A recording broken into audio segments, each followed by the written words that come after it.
morning, everybody. We want to say good morning. Today is Sunday, August. Let me see what day is. August 21st. Hey, where are you going? Hold on a second. You're supposed to say good morning to everybody. You're supposed to say good morning, everybody. Good Sunday to everybody. We wish everybody has a beautiful, healthy, happy Sunday. Come on, chiquito. So anyway, today is Sunday, and I wake up and I say, well, what am I gonna do today? I'm alone at home. Anyway, so what I say, that I'm gonna make it a nice day or a bad day. So what I wanna ask you guys is something. Today is Sunday. Most of the people doesn't work in Sunday and Saturday. So I'd like to know, what are you gonna do with your day? Are you gonna make a bored and miserable day, or are you gonna have a good day? You're gonna have a happy day, like you're gonna do maybe some sewing, you're gonna drink some coffee in the morning, are you gonna do some crafts? Maybe go repass on your plants or trim them, or put some Epson salt or fertilizer, or maybe, what else can you do? Maybe make some hypertufas, okay? Or you're going to maybe do some sit-ups and try to say, today is Sunday, I'm gonna do what I like doing, and what I like doing is, maybe you like preparing the pots, maybe you like clipping your plants, or cutting the grass, or maybe going in the boat for a ride. So that's how it's gonna be today. I decided my day I'm gonna do some sewing because I like to sew. Like for example, I had this big dress. Somebody give it to me, maybe Bessie. Small until you, and then when you finish will be a ½ inch. So this dress will be a little smaller and can fit me for work. It's linen, so I like the dress. The color I'm not favorite now. It's like olive green, but it's not my favorite. So one of the things I'm gonna do. Also, what I'm gonna do, I'm planning today to do some sit-ups. I don't know how many, but I'm out of shape. And also I'm planning to do some gardening, going outside, checking the little ceiling babies, the desert rosas. So I'm gonna make my day fun. And instead of waking up and say, what a miserable day. No, it's a beautiful day. Okay, so I'm gonna enjoy myself today, and then tomorrow back to work. But anyway, I think that's how I think every morning when we wake up. But today I'm gonna answer some couple questions for you guys. Christina from Texas, South Texas. She said she's from South Texas. So to me, South Texas is not that cold. It's cold, but not that cold, okay? North usually is more cooler than South, as we know. So she asked me if she can put it, when she's gonna put this roses in. My dear Christina, my friend Christina, when you're gonna put your desert roses in, you're gonna put them only if the temperature gets below 45. 45. So that the temperature gets like once a week where you are. It's very difficult for me to know exactly the temperature in each state. And each state has north, south, east, west. You know what I mean? And so it's very difficult for me to say, okay, she's south. But I know by telling me Texas south doesn't get a cold.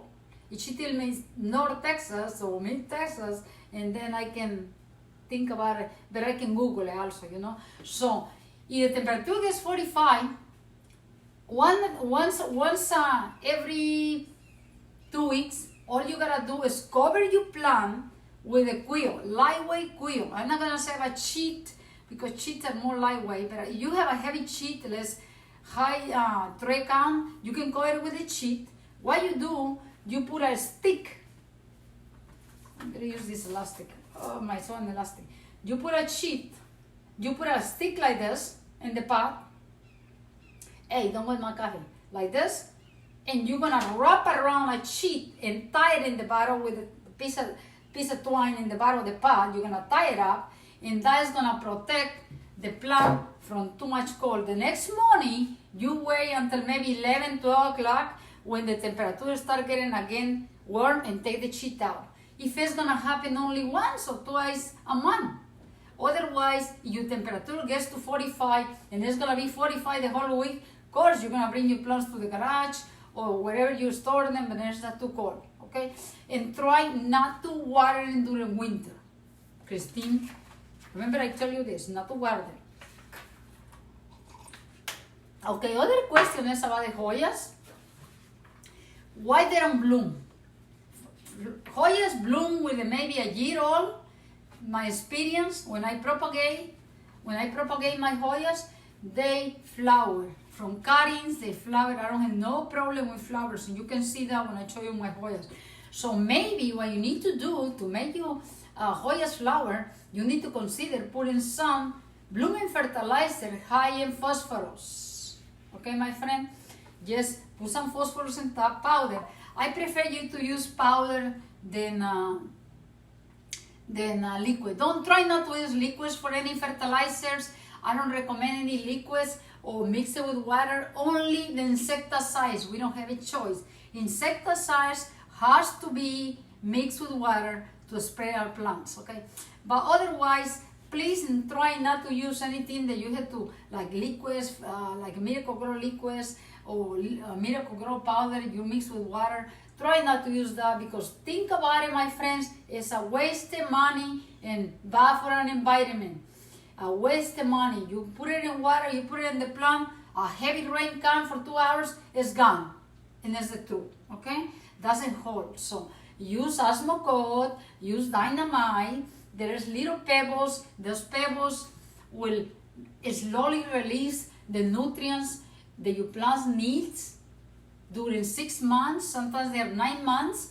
Slowly, slowly, slowly. Or use grains too. Grains like a blooming fertilizer has a lot of different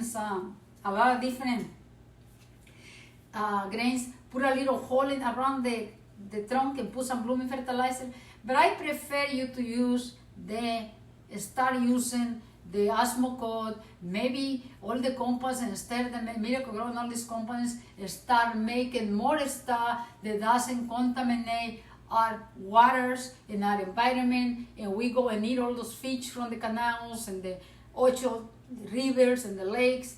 Maybe they start thinking about that, polluting and let's think about that. When you guys buy stuff from my links, please don't buy junk. In the links, everybody's asking about the links in Amazon. Bessie she just wake up a few minutes ago, is working very, very, very hard. She's a computer whiz, and she's trying to upload the links, okay? So I'm very sure, I called her a couple times this morning, and she's doing that. Grafting, when to graft? Remember, other person asking when to graft. Remember, grafting. You graft during low heat, when it's not hot. Like right now, most likely, anywhere you are in the United States or in the world, I have to say, I love everybody, so everybody in the world. Right now is the right time to pollinate and the right time to also graft. Why? Because even in South Florida, that we are extremely hot and humid. Right now, at this time of the year, our temperatures, like this morning I wake up, is like 70. Oh my gosh, it's beautiful outside. So it's nice and cool.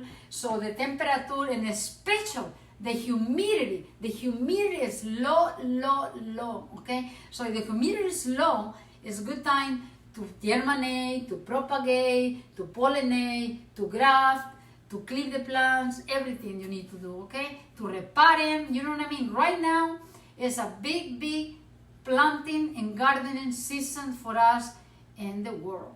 So you guys can do that. And somebody asked, how long is it gonna take for the pollinating to crack? My friend, let me tell you something. It's a very slow process. When you pollinate, you're not gonna see nothing maybe 3-4 months.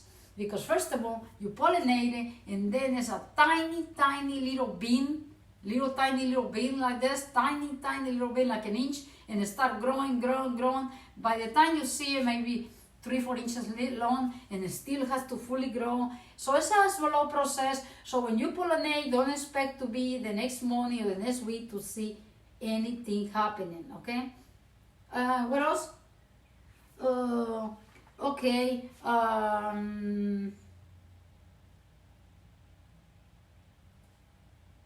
Okay, so okay, somebody asked me another question. I made a video a few days ago about this desert rose that I have. The person, the graph or whatever who grafted a plant was a very graft plant, very graft, bad graft. Okay, so a plant is when you don't have, when you buy a grafted plant, first ask, or you can see them in the store. You can see if it's a graft plant. Please don't buy any, they are bad. Why? Because and then the farmer that is producing the nurseries or growers or whatever you want to call it, is producing those plants.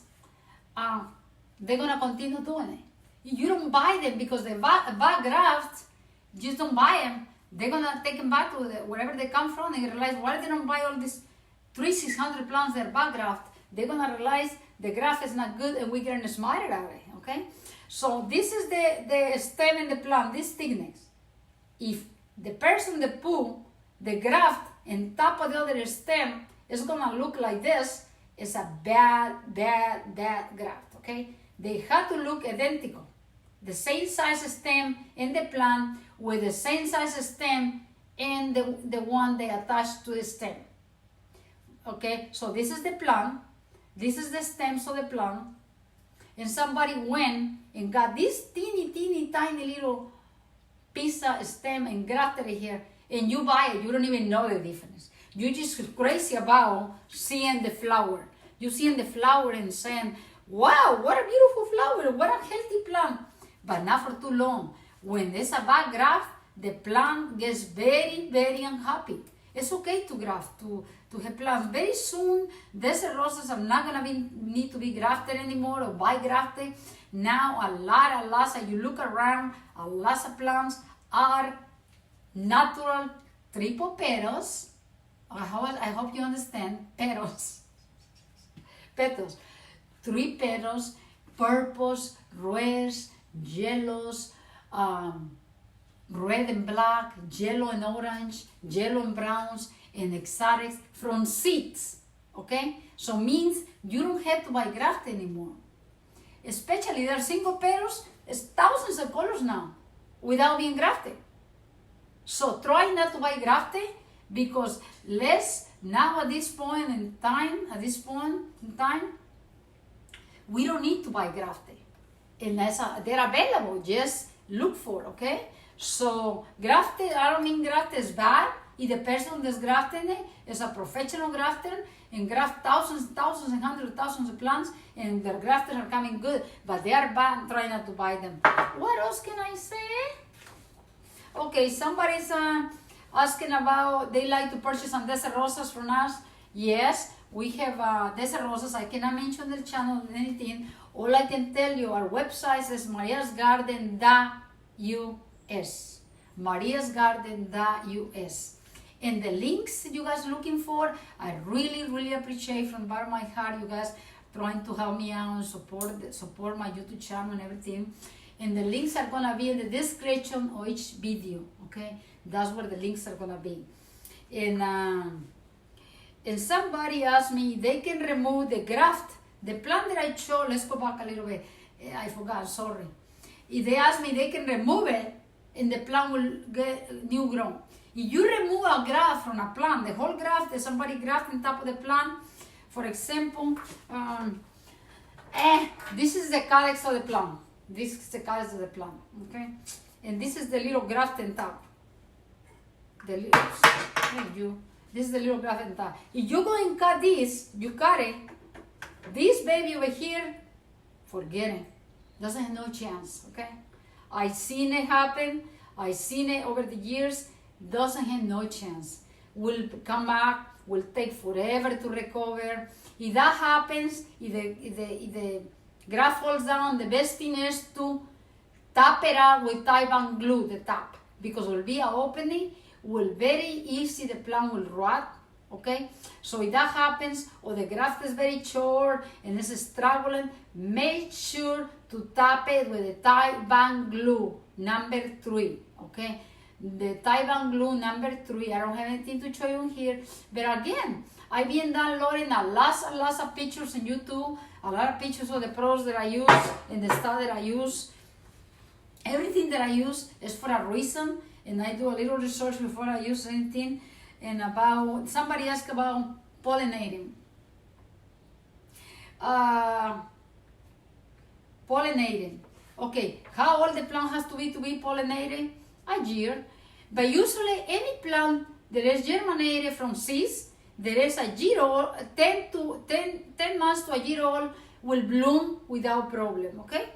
But when the bloom, remember guys, you have to focus on one plant at a time to get the same species. When you pollinate it, the seeds will be the same species and look similar to the mother and the same color blooms. If you start moving with the same brush, plant to plant, flower to flower, you're gonna create a lot of different. Flowers, different color flowers. That happens to me. Was funny.